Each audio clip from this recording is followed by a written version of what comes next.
Dans le cadre de leur visite ad limina apostolorum, le jeudi matin, son Excellence Monseigneur Gaspard Bibigneba, évêque du diocèse de Mans, a présidé la messe en la basilique Saint-Paul hors les murs, entouré de ses confrères. À cette occasion, sa prédication a porté sur la miséricorde de Dieu. Frères et sœurs, nous pouvons, à partir du passage de l'évangile de Saint Matthieu, qui vient d'être proclamé et qui nous raconte la paix et le choix de Matthieu, un homme détesté par l'opinion publique, un fonctionnaire peu fréquentable, un pécheur connu et rejeté de tous, méditer aujourd'hui sur la miséricorde de Dieu, révélée et décrite par notre Seigneur et Sauveur Jésus, le Fils du Père incarné. Dans le texte de Matthieu, la miséricorde de Dieu manifestée pleinement dans le Christ se décline en trois verbes. Voir, rencontrer et accueillir. Après la messe, les évêques ivoiriens ont débuté leur visite par le dicaster pour l'interprétation des textes législatifs. Ils ont échangé avec Monseigneur Marcus Graunlich, secrétaire du dit dicaster. La rencontre s'étant déroulée à huis clos comme les précédentes, nous avons réussi à en toucher un mot au secrétaire à l'issue de la réunion. Ma che il diritto è importante nella Chiesa e quando lo si applica si evita molti problemi. Non applicarlo solo quando i problemi ci sono, ma anche prima. Sistema preventivo. Un système préventif. No, ma dovete continuare a dare la testimonianza della fede viva, come in Africa, che può far molto bene anche all'Europa. En Afrique, qui peut faire du bien également à l'Europe. En ayant à ses côtés son Excellence Monseigneur Jean-Jacques Kofi Wakofi, évêque du diocèse de San Pedro et membre de sa commission, son Excellence Monseigneur Honoré Begré Dakpa, évêque du diocèse de Katioula et président de la commission épiscopale en charge des affaires juridiques et des tribunaux en Côte d'Ivoire, s'est également prononcé sur un point marquant. C'est un dicaster qui est chargé d'une assistance technique auprès de conférences et nous avons posé une question très précise, c'est la question du droit particulier. Le Code donne la compétence aux conférences d'émettre des décrets généraux du droit particulier. Il y a 28 causes sur lesquelles la conférence doit légiférer et on devait comprendre la procédure et voir aussi l'état d'avancement des débauches du travail qui a été fait. Bon, heureusement, dans les échanges, ils nous ont dit qu'ils ont déjà fait des observations. Ces observations sont transmises au dicaster pour l'évangélisation. Ça nous permet de relancer la procédure pour consolider certaines causes quant à la compétence de la conférence épiscopale de Côte d'Ivoire. Quelques causes, par exemple, il y a la stabilité du curé au niveau de la paroisse. Il faut déterminer le curé doit faire combien d'années dans une paroisse. Bon, le temps minimum, c'est 5 ans. Et ensuite, il y a l'âge de retraite du prêtre, c'est-à-dire à quel moment le prêtre doit arrêter l'activité paroissiale ou autre activité, parce que le prêtre aussi a droit à une retraite. Bon, l'âge, le code dit 75 ans. Au niveau de la conférence propose 65 ans. Donc tout ça, il y a plusieurs points à consolider et d'autres points qu'on doit consolider. Donc il y a du travail à faire. Les évêques se sont rendus par la suite à la secrétairerie d'État, où ils ont été reçus par son éminence cardinal Pietro Parolin, secrétaire d'État du Vatican. Il a été question pour nos prélats de faire les rapports de leurs activités pastorales. Dans l'après-midi, les évêques ont visité 2 dicastères. Au dicaster pour la culture et l'éducation, les évêques se sont entretenus avec le secrétaire, Monseigneur Carlos Maria Paolo Vanni. Que retenir de cette rencontre? Alors ça a été vraiment magnifique, je crois que ça a été une rencontre exceptionnelle. Ça nous a fait très plaisir de voir les évêques africains et spécialement de la Côte d'Ivoire qui viennent. Et je dois dire qu'on est tous très impressionnés de leur générosité, de leur engagement pour le bien de l'Église Et dans ce cas-ci, en ce qui nous concerne, surtout pour les biens de la jeunesse, au niveau de l'éducation primaire, secondaire, jusqu'à l'université. Oui, effectivement, on a eu à partager beaucoup d'informations parce que, comme vos écouteurs, vos téléspectateurs le savent très bien, la Côte d'Ivoire est dans un monde de transition qui ouvre la Côte d'Ivoire à quelque chose de nouveau, mais qui en même temps représente beaucoup de défis. Alors, un de ces défis est certainement l'éducation, qui va se transformer, qui va changer. Et donc, c'est dans ce sens que beaucoup de nos échanges aujourd'hui ont porté justement sur comment l'Église catholique peut vraiment aider en positif à ce changement.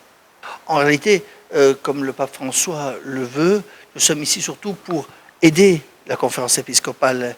Évidemment, il y a des lignes, disons, instructives, mais ce qui est très important, c'était surtout de comprendre la situation en Côte d'Ivoire, de comprendre toutes les complexités. Souvent, malheureusement, en Europe, on a trop pensé à l'Afrique comme quelque chose qu'on devait changer par la force. Je crois qu'une des expériences du Père François avec la nouvelle constitution apostolique, c'est celle de changer ce paradigme et de commencer surtout en écoutant les problématiques et les complexités. Et à ce moment-là, on se rend compte non seulement de ce qu'on peut changer en Côte d'Ivoire, mais surtout de ce que le Côte d'Ivoire, avec son expérience, peut donner à toute l'Église universelle. Eu égard au remaniement effectué au niveau des responsables des commissions épiscopales ivoiriennes, nous avons d'abord tendu notre micro à son Excellence, Monseigneur Gaspard Bébigneba, président sortant de la commission épiscopale en charge de l'éducation catholique en Côte d'Ivoire. Je suis très heureux, d'abord comme évêque, c'est-à-dire aussi dans mon diocèse comme responsable aussi de l'école catholique, mais aussi comme membre de la conférence. Je suis très heureux de cette rencontre avec le dicaster pour la culture et l'éducation catholique. Ils nous ont particulièrement, j'ai été très heureux parce que pendant mon service, je ne savais pas que cette possibilité existait. Sincèrement, si je l'avais su, mais il y a longtemps que je serais venu les rencontrer pour justement, comme ils l'ont souhaité, voir dans quelle mesure ils pouvaient nous accompagner dans la formation, dans l'accompagnement, même dans le volet diplomatique, parce que notre école est une école catholique, c'est-à-dire située aussi dans un pays, dans un État. Donc il y a les relations aussi entre l'école catholique et l'État de Côte d'Ivoire.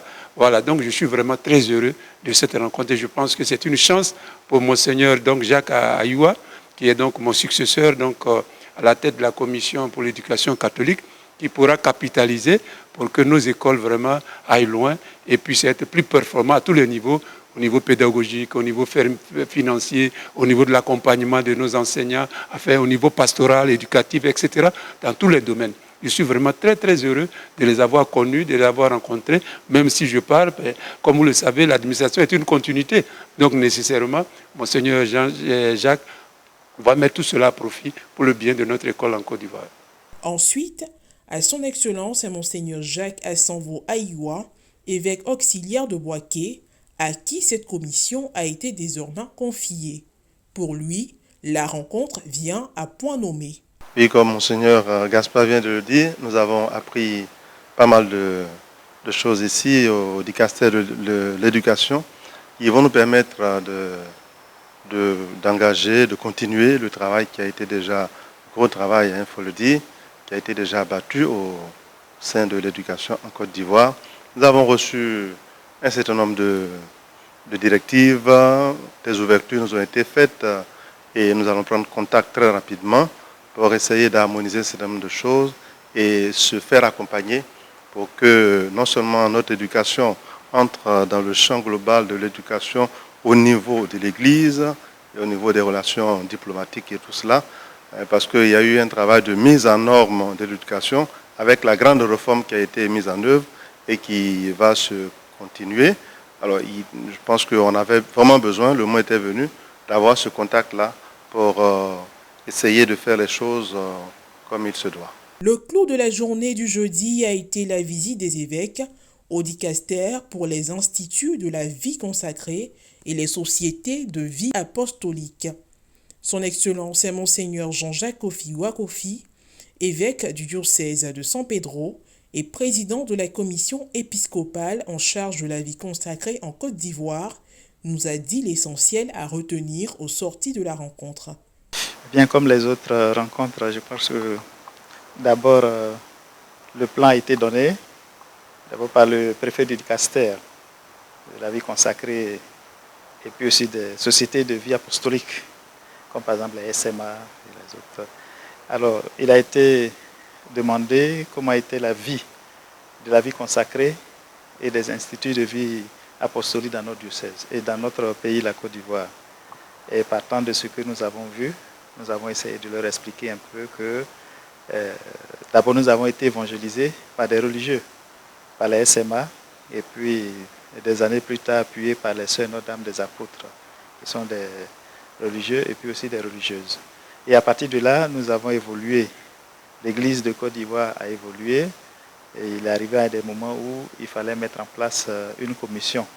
J'essaie de résumer un peu, une commission mixte, évêques et religieux. Et cela est dirigé par la commission, le président de la commission que je suis, de la vie consacrée des instituts de vie apostolique. Et cela comprend, au niveau des religieux, nous avons les supérieurs majeurs qui sont composés des prêtres, des religieux et puis des religieuses de différentes congrégations qui sont dans notre diocèse. Et avec cette commission, nous essayons de travailler pour que ensemble nous puissions aller de l'avant au niveau de l'évangile, au niveau des charges que nous confions aux religieux. Je crois que c'est ce qui est important. Et cette commission aussi est là pour que personne ne soit au-dessus de l'Église. Nous sommes tous là pour le bien de l'Église et je crois que ça marche bien. Bon, quelquefois nous avons des incompréhensions, ça fait du bien. Et comme je disais à la rencontre, je disais au préfet que c'est comme les dents et la langue. Souvent les dents mordent la langue, mais cela ne veut pas dire qu'il faut rejeter la langue, pour dire que nous sommes ensemble pour le bien de l'Église. Et comme le pape de Vénéré Mémoire Jean-Paul II disait, il disait que il y a deux codes dans l'Église. Il y a l'Église, le code romain pour nous, et puis le code oriental pour les églises orientales. Et il disait que ces deux codes-là étaient le poumon de l'Église. Alors j'ai paraphrasé pour dire aussi que la vie consacrée et les églises particulières que sont les diocèses en Côte d'Ivoire sont aussi les deux poumons de l'Église. Et à partir de là, nous sommes invités à collaborer.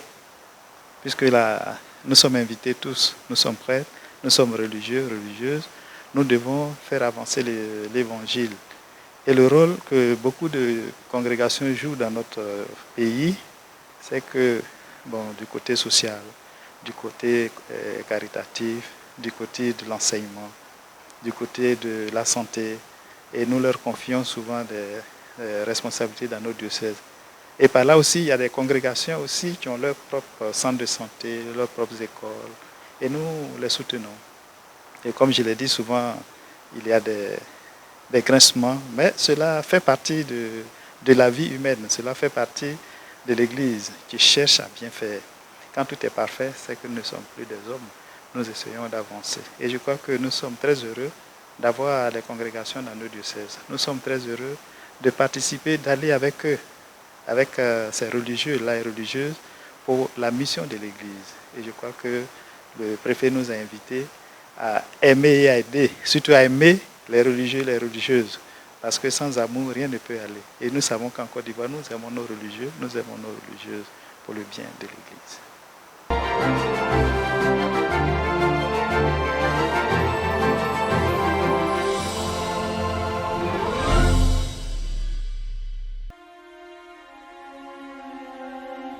Visite ad limina Apostolorum 2023.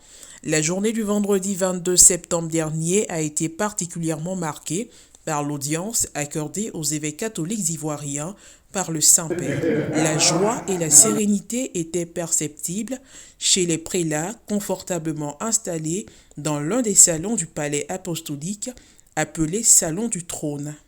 Avant la rencontre privée, le pape François a donné sa bénédiction paternelle aux membres de la délégation, composée de plusieurs prêtres et laïcs, accompagnant les prélats. Et pour lui.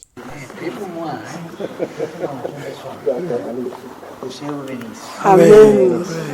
Rappelons que les échanges ont porté sur la vie de l'Église universelle, l'Église en Afrique, les questions politiques, économiques et sociales, l'actualité en Afrique, la pastorale des évêques ivoiriens et bien d'autres sujets. Tiennent que cette rencontre s'est déroulée dans un climat convivial, fraternel et très détendu, voire sans protocole prononcé.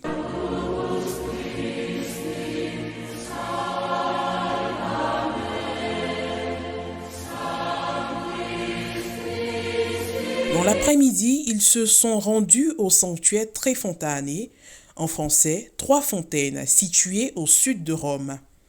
Au-delà d'une visite, ce moment a été un temps de recueillement et de prière pour les évêques qui ont trouvé les traces de Saint Paul dans l'église de son martyre.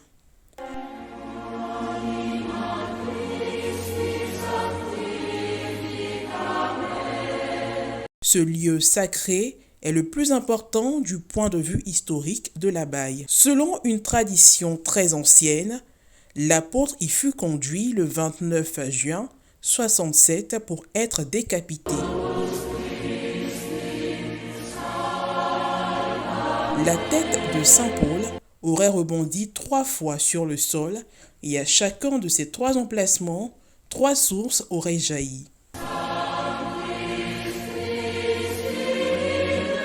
L'eau des 3 fontaines fut distribuée pendant longtemps aux fidèles parce que considérée miraculeuse.